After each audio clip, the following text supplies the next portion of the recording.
మంగళగిరిలోని టీడీపీ కేంద్ర కార్యాలయంలో గ్రీవెన్స్ కార్యక్రమం జరిగింది. ప్రజల నుంచి రవాణా శాఖ మంత్రి మండిపల్లి రాంప్రసాద్ రెడ్డి, టీడీపీ రాష్ట్ర అధ్యక్షుడు పల్లా శ్రీనివాసరావు వినతులు స్వీకరించారు. పలు ఆర్జీలపై సంబంధిత అధికారులతో మాట్లాడారు. వారు ఇందులో పలువురు భూ ఆక్రమణ గురించి ఫిర్యాదు చేశారు. తిరుపతి జిల్లా వెంకటగిరిలో 2 ఎకరాల 45 సెంట్ల ప్రభుత్వ భూమిని కొంతమంది కబ్జా చేశారని వెంకయ్య అనే స్థానికుడు ఫిర్యాదు చేశారు. ఆ స్థలం విలువ 2 కోట్ల రూపాయలు ఉంటుందని అన్నారు. స్థలం పక్కనే ఒక దివ్యాంగుడి ఇంటిని సైతం ఆక్రమించాలని చూస్తున్నారని తెలిపారు. ఎంతో విలువైన ఈ ప్రభుత్వ స్థలాన్ని కాపాడాలంటూ అధికారులకు అనేకసార్లు ఫిర్యాదులు కూడా చేశామని పేర్కొన్నారు. ఆ స్థలాన్ని ఆక్రమించిన వ్యక్తిని ఎదుర్కోలేక టీడీపీ కేంద్ర కార్యాలయానికి వచ్చినట్టుగా తెలిపారు. ఆక్రమించిన స్థలాన్ని ప్రభుత్వం తిరిగి స్వాధీనం చేసుకుని అందులో ఏదైనా అభివృద్ధి పనులు ప్రారంభించాలని కోరుతున్నారు. స్థానికులకు అవసరమైన నీళ్ల ట్యాంకు, అందరికీ ఉపయోగపడేలా పార్కును కట్టించాలని అన్నారు.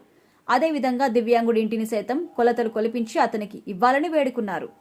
ఇక వైఎస్ఆర్సీపీ హయాంలో కడపలోని యోగి వేమన విశ్వవిద్యాలయంలో వైఎస్ జగన్ బావమరిది ప్రొఫెసర్ సురేంద్రనాథ్ రెడ్డి రిజర్వేషన్లను తుంగలో తొక్కి ఇష్టారీతిన ఉద్యోగ నియామకాలు చేపట్టారని అఖిల భారత యువజన సమాఖ్య కార్యదర్శి వి గంగా సురేష్ ఫిర్యాదు చేశారు. ఆయనపై చర్యలు తీసుకోవాలని కోరారు. తాగునీటి బోర్లు వేయకుండా ట్యాంకర్లతో నీటిని సరఫరా చేయకుండానే చేసినట్టు చూపించి వైఎస్ఆర్సీపీ సామాజిక మాధ్యమాల్లో సమన్వయకర్త పి జయరామరెడ్డి లక్షల్లో డబ్బులు దండుకున్నారని అనంతపురం జిల్లా గుంతకల్లు మండలానికి చెందిన ఎస్ శ్రీనివాసులు కంప్లైంట్ చేశారు. ఏలూరు జిల్లా నూజివీడు మండలం మీర్జాపురం పంచాయతీ కండ్రిగా గొల్లంగూడెం గ్రామంలో ఉపాధి హామీ క్షేత్ర సహాయకురాలు బి విమలాదేవి తమకు రావాల్సిన 6 లక్షల రూపాయలకు పైగా సొమ్ము కాజేశారని ఉపాధి కూలీలు ఫిర్యాదు చేశారు. ఆమె నుంచి ఆ మొత్తాన్ని రికవరీ చేసి తమకు ఇప్పించాలని కోరారు.